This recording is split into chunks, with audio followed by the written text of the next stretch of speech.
जी sir, आज जो यहाँ कार्यक्रम हुआ है, आप आए पालाखेड़ा यहाँ पर, क्या कार्यक्रम है थोड़ा बताएं। मथुरा वृंदावन नगर निगम 2017 में स्थापित हुई और नगर निगम एक्ट के अनुसार नगर निगम क्षेत्र में आवारा पशु और जानवर प्रतिबंधित होते हैं। क्योंकि 17 में नगर निगम स्थापित हुई, इंफ्रास्ट्रक्चर बनने में थोड़ा समय लगता है, तो हमारा ABC animal birth control centre veterinary college के सामने बनाया जा रहा है। उसके बनने के बाद स्थायी व्यवस्था वहाँ पर होंगी। अभी ये टेम्परेरी व्यवस्था हम लोगों ने इस सेंटर के माध्यम से की है। डॉक्टर कृष्णा जी का ये सेंटर है, इनका एक्सपीरियंस है, ये आगरा में भी एनिमल बर्थ कंट्रोल का सिस्टम चला रहे हैं कई वर्षों से, तो इनके साथ हमारा करार हुआ है। बाकी स्थायी हमारा जो एग्रीमेंट हुआ है वो वेटनरी कॉलेज के साथ हुआ है।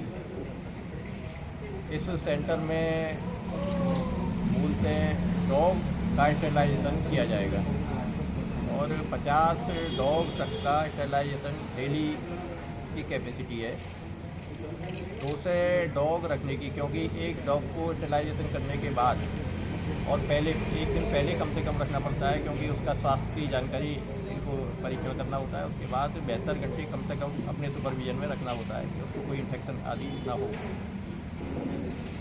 तो इस स्टेरिलाइजेशन करने के बाद और यहाँ उनको फीडिंग दी जाती है, पूरी तरीके से उसकी व्यवस्था है। मैं आपको ये पत्र दूँगा, जिम्मेदारी जो ये पालन कर रहे हैं जो पत्रक है, उनको फीडिंग प्रॉपर दी जाती है, जिसमें चिकन भी दी जाती है, दूध भी दिया जाता है, वेज और नॉन वेज दोनों तरीके के खाने उनको दिए जाते हैं। उनके स्वास्थ्य का पूरा ध्यान रखा जाता है और जहाँ से एनिमल को पिक किया जाता है, उठाया जाता है, वहीं पर उसको इस कानून के अनुसार उसको वहीं पर छोड़ना होता है। तो वह हम इस सेंटर के माध्यम से उस कार्य को अनऑफिशियली हमने, क्योंकि परीक्षण के लिए करीब 15 दिन हमें हो गए इसको चालू किए हुए, और 89 डॉग्स और फीमेल और मेल दोनों का ये स्टेरिलाइजेशन यहाँ कर चुके हैं सफलतापूर्वक। आज इसका उद्घाटन मैंने किया है आप सभी लोगों के सहयोग से और आशीर्वाद से, जनता के आशीर्वाद से। हमारा ये अभियान नगर निगम क्षेत्र में सफल होगा, ऐसा मेरा विश्वास है और प्रभु से प्रार्थना है। इस स्टेरिलाइजेशन के बाद, क्योंकि कई बार कई डॉग पागल हो जाते हैं, उसको भी यहाँ रखने की व्यवस्था है, क्योंकि कई बार पागल होने के बाद वो हिंसक हो जाते हैं और मनुष्यों पर आक्रमण कर देते हैं, बच्चों पर आक्रमण कर देते हैं। ऐसी घटनाएं देखने में आएगी। यहाँ उनका समुचित देखभाल की जाती है, और जब कुत्ता डॉग पागल हो जाता है तो वो रेबीज फैलने के कारण उसमें रेबीज फैल जाती है, तब वह पागल होता है। जैसे इस प्रकार से मनुष्य में भी कई बार दुर्भाग्य से कुत्ते के काटने के बाद रेबीज फैल जाती है, तो वह ठीक नहीं हो पाता है। अभी मेरे ख्याल में पूरे विश्व में रेबीज का कोई इलाज बना नहीं है। तो डॉक्टर साहब ने ऐसा बताया कि पागल कुत्ता यहाँ लाने के बाद 4-5 दिन 6 दिन तक सर्वाइव करता है, उसके बाद समाप्त हो जाता है। तो उसके लिए यहाँ व्यवस्था सेपरेटली की गई है। इसके अलावा पूरा OT, जैसा कि आपने भी कवर किया होगा, पूरा OT जिस प्रकार से ह्यूमन बॉडी की ऑपरेशन के लिए OT होती है, इसी प्रकार से एनिमल्स के लिए भी OT होती है। उसको मैंने पहली बार देखा, मैंने तो कि उसको ग्लूकोज वगैरह सारी सुविधाएँ उसको जिस प्रकार से ह्यूमन बॉडीज़ को दी जाती है, उसी प्रकार से एनिमल बॉडीज़ को दी जाती है। उसको हमारे डॉक्टर कृष्णा जो काफ़ी एक्सपीरियंस है वो कर रहे हैं, और किसी जानवर को, किसी भी एनिमल को कोई परेशानी ना हो और उसका स्टेरिलाइजेशन हो जाए, उनकी आबादी ना बढ़े, क्योंकि नगर निगम एक्ट के अंतर्गत और प्रैक्टिकल में भी देखते हैं कि कई बार कुत्ते भी हिंसक हो जाते हैं। बच्चों पर आपने भी वीडियो देखी होगी कि छोटे 2.5-3 साल के 2 साल के बच्चों पर झुंड बनाकर वो आक्रमण कर देते हैं और उनको नुकसान पहुंचाते हैं उनके शरीर को। तो ऐसी स्थिति में हम उनको सुरक्षित करेंगे, अपने जन सामान्य को, और एनिमल्स को भी कोई परेशानी ना हो, ऐसी हमने यहाँ नगर निगम के माध्यम से व्यवस्था की है।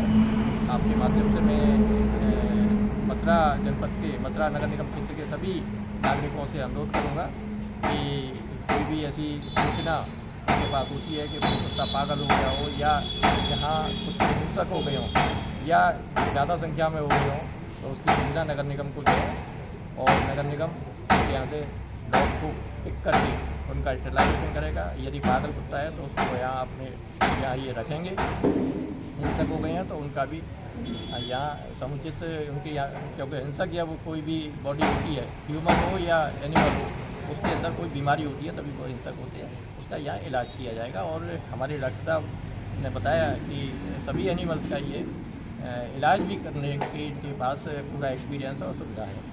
सर ये पहला सेंटर है मथुरा में या और भी है? जी पहला सेंटर है हमारा, सरकारी जो सेंटर बन रहा है। जैसा मैंने आपसे निवेदन किया कि वेटनरी यूनिवर्सिटी के सामने, जैसा हमारे अपर साहब इसको हेड कर रहे हैं, देख रहे हैं, इनके पास जिम्मेदारी के नोडल हैं इसके, तो वहाँ बनाया जा रहा है। और वह उनकी टाइमलाइन है वो नवंबर तक है, नवंबर 24 तक, लेकिन थोड़ा सा विलम्ब हो रहा है, तो हमारा मानना है कि दिसंबर में इस साल में वह चालू हो जाएगा। जी पार्षद जी बताएं आज के बारे में। ये जो है उद्घाटन हमारे मेयर साहब, माननीय मेयर साहब ने किया है और ये 100 करोड़ पे ये सेंटर बनाया गया है। यहाँ कुत्तों का बढ़ियाकरण किया जाएगा। यहाँ जो कुत्तों की संख्या रखी गई है बहुत अच्छी है। ऑपरेशन थिएटर भी आपने देखा होगा। आपके माध्यम से मैं जनता से अपील करता हूँ कि अपनी वार्ड में या कहीं गली मोहल्ले में आवारा कुत्ते अधिक संख्या में हों तो हमें सूचना दें, नगर निगम को दें, अपने क्षेत्रीय पार्षद को दें, जिससे कि उन्हें यहाँ लाके उनका बढ़ियाकरण किया जा सके, जिससे कि उनकी जनसंख्या न बढ़े। उन्हें बढ़ियाकरण के बाद उन्हें वहीं छोड़ दिया जाएगा, जिससे कि वो किसी को हाथ न करें। आवारा कुत्तों का सबसे बड़ी समस्या है कि वो पागल होने के बाद में इंसान को काट लेते हैं, उनमें रेबीज़ फैल जाता है। बहुत भाई बंधु इस समस्या से जूझ रहे हैं और चले भी गए, उसका कोई इलाज नहीं है रेबीज़ का। तो ये बहुत अच्छा एक कदम नगर निगम और मेयर साहब की तरफ से उठाया गया। मैं उन्हें बधाई देता हूँ और जनता से भी अपील करता हूँ कि वो अधिक से अधिक बताएँ और ये यहाँ से ये व्यवस्था की जाए। जी डॉक्टर साहब, जो यहाँ आज कार्यक्रम हुआ है इसके बारे में बताइए। जी एक्चुअली ये एनिमल प्रखंड का कंडक्ट हुआ है, जहाँ पे डॉग्स की नसबंदी होती है और उन्हें रेबीज़ टीका लगता है उनके यहाँ पे, और फिर हम यहाँ पे डॉग्स लेके आते हैं।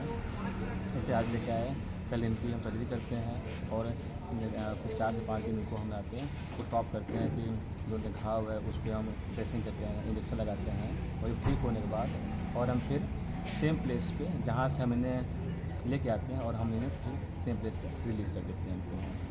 कोई भी व्यक्ति अगर आपको सूचना दे तो किस माध्यम से देगा? कोई भी नंबर वगैरह नंबर कुछ? मिला है जी एक्चुअली मेरा नंबर डिस्प्ले है, जी वो नंबर जो नंबर तो डिस्प्ले है, और हम उस नंबर को अभी हम आपको शेयर कर देंगे। और फिर नंबर मेरा निगम में भी है, और अगर चाहें तो निगम में कंप्लेन कर दें, निगम के थ्रू कंप्लेन मुझे मिल जाएगी, और अगर चाहें तो डायरेक्ट कंप्लेन कर दें। जी सर, आज के कार्यक्रम के बारे में बताइए। आज का ये कार्यक्रम ये एनिमल्स ये डॉग के यहाँ पे ये कैंप ये बना, हॉस्पिटल बना हुआ है। जैसे रेबीज कुत्तों में फैल जाता है उसके रोकथाम के लिए आवारा कुत्ते वगैरह गाँव में दर उधर अपने निगम क्षेत्र में घूमते हैं, उसकी सूचना दें, यहाँ पे उनका इलाज होगा। और कोई भी जानकारी के लिए नगर निगम में सूचना कर सकते हैं। मेरे पार्षद हूँ वर्तमान में, क्षेत्र का सूचना कर सकते हैं, और यहाँ पे किसी भी चीज़ के लिए जो ज़रूरत है उसमें कर सकते हैं। ये हमें बड़ा सौभाग्य कि ये सेंटर हमारे क्षेत्र में खुला, और यहाँ से जनहानि होने से हम बच सकते हैं। कोई भी घटना घटेगी, उसके कुत्तों में आजकल हमला करते हैं चलते वाहनों में और गाड़ियों पर अटैक करते हैं, उससे हमारे क्षेत्र को बहुत राहत मिलेगी। बताइए इस कार्यक्रम के बारे में। आज आवारा सांबंसी है, जानवरों को पकड़ने के लिए जो है एबीसी कंट्रोल सेंटर की स्थापना की गई है। तो अभी प्राइवेट रूप से इसका टेंडर किया गया है, और ये जहाँ से सूचना मिलेगी कि कोई पागल कुत्ता है उसको पकड़ के यहाँ रखा जाएगा। इसके अलावा जिस गली मोहल्ले में या जिस वार्ड में ज़्यादा कुत्तों की शिकायत होगी वहाँ से कुत्ते पकड़कर यहाँ लाए जाएंगे, यहाँ उनका ऑपरेशन किया जाएगा। ऑपरेशन करने के बाद 3 दिन यहाँ डॉक्टरों की देखरेख में कुत्ते रखे जाएंगे। उसके बाद उन कुत्तों को उसी गली में या मोहल्ले में जहाँ से पकड़े गए वहीं पर छोड़ दिया जाएगा।